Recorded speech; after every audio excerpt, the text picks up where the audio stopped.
Tiger Tales. Tiger Tales presents Chrysanthemum by Kevin Henkes, read by Mrs. Davis. Hi everyone, my name is Mrs. Davis, and today I'm going to read Chrysanthemum by Kevin Henkes. I love this book. Here we go. The day she was born was the happiest day in her parents' lives. She's perfect, said her mother. Absolutely, said her father. And she was. She was absolutely perfect. Her name must be everything she is, said her mother. Her name must be absolutely perfect, said her father. And it was. Chrysanthemum. Her parents named her Chrysanthemum. Chrysanthemum grew and grew and grew. And when she was old enough to appreciate it, Chrysanthemum loved her name.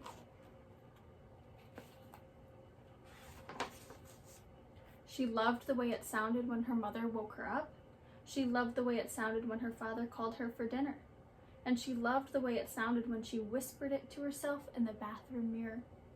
Chrysanthemum, chrysanthemum, chrysanthemum. Chrysanthemum loved the way her name looked when it was written with ink on an envelope. She loved the way it looked when it was written with icing on her birthday cake. And she loved the way it looked when she wrote it herself with her fat orange crayon. Chrysanthemum, chrysanthemum, chrysanthemum.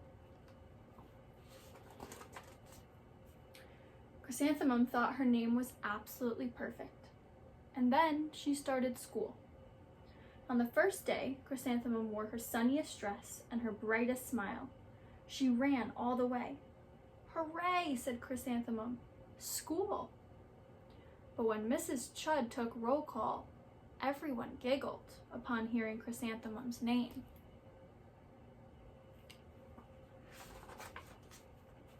It's so long, said Joe.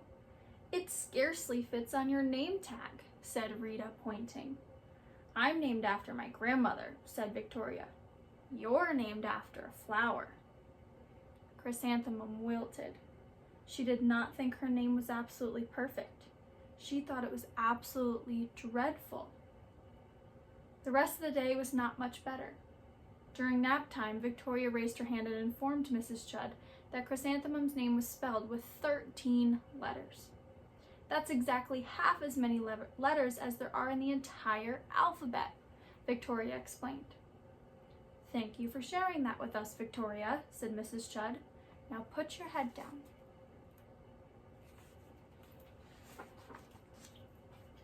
If I had a name like yours, I'd change it, Victoria said, as the students lined up to go home. I wish I could, thought Chrysanthemum miserably. Welcome home, said her mother. Welcome home, said her father. School is no place for me, said Chrysanthemum. My name is too long, it scarcely fits on my name tag, and I'm named after a flower. Oh, pish, said her mother.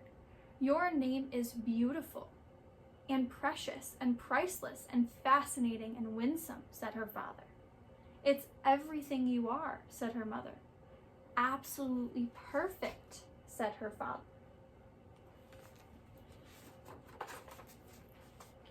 Chrysanthemum felt much better after her favorite dinner, macaroni and cheese with ketchup, and an evening filled with hugs and kisses and parcheesi. That night, Chrysanthemum dreamed that her name was Jane. It was an extremely pleasant dream. The next morning, Chrysanthemum wore her most comfortable jumper. She walked to school as slowly as she could. She dragged her feet in the dirt. Chrysanthemum, chrysanthemum, chrysanthemum, she wrote. She even looks like a flower, said Victoria as Chrysanthemum entered the playground. Let's pick her, said Rita, pointing. Let's smell her, said Joe.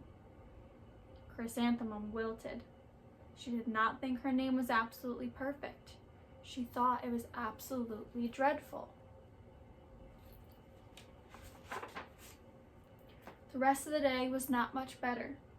During nap time, Victoria raised her hand and said, "A chrysanthemum is a flower. It lives in a garden with worms and other dirty things." "Thank you for sharing that with us, Victoria," said Mrs. Judd. "Now put your head down." "I just cannot believe your name," Victoria said as the students lined up to go home. "Neither can I," thought Chrysanthemum miserably.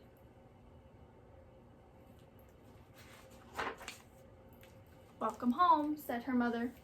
"Welcome home," said her father. "School is no place for me," said Chrysanthemum. "They said I even look like a flower. They pretended to pick me and smell me." "Oh, pish," said her mother.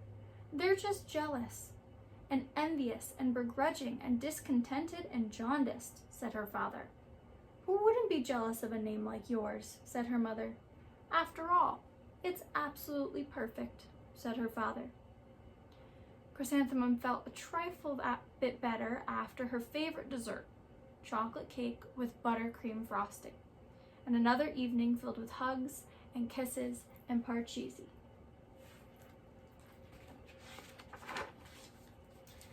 That night, Chrysanthemum dreamed that she really was a chrysanthemum.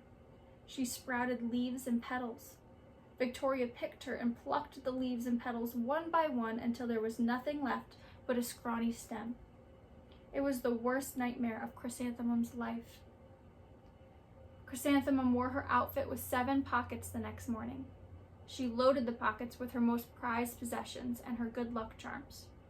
Chrysanthemum took the longest route possible to school. She stopped and stared at each and every flower. "Chrysanthemum, chrysanthemum, chrysanthemum," the flowers seemed to say.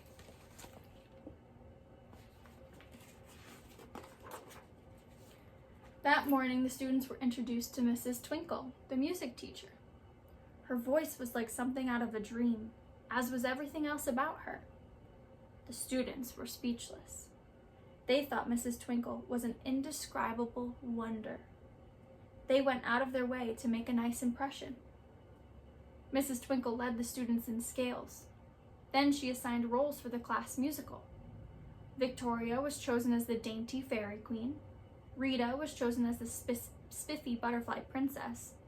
Jo was chosen as the all-important pixie messenger. And Chrysanthemum was chosen as a daisy.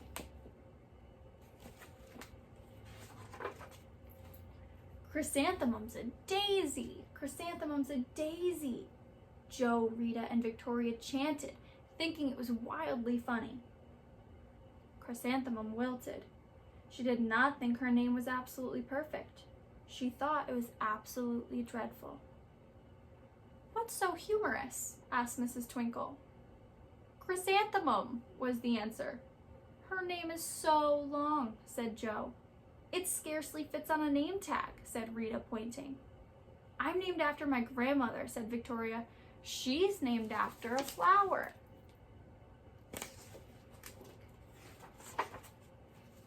"My name is long," said Mrs. Twinkle. "It is?" said Jo.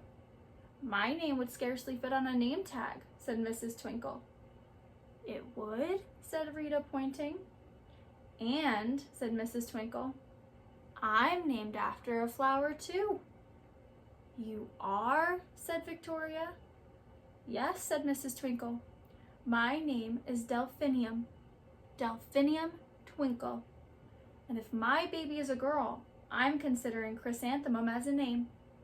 I think it's absolutely perfect." Chrysanthemum could scarcely believe her ears. She blushed, she gleamed, she boomed. Chrysanthemum, chrysanthemum, chrysanthemum. Jo, Rita, and Victoria looked at Chrysanthemum longingly. "Call me Marigold," said Jo. "I'm Carnation," said Rita, pointing. "My name is Lily of the Valley," said Victoria. Chrysanthemum did not think her name was absolutely perfect. She knew it. And that's the end of that book. I hope you loved it.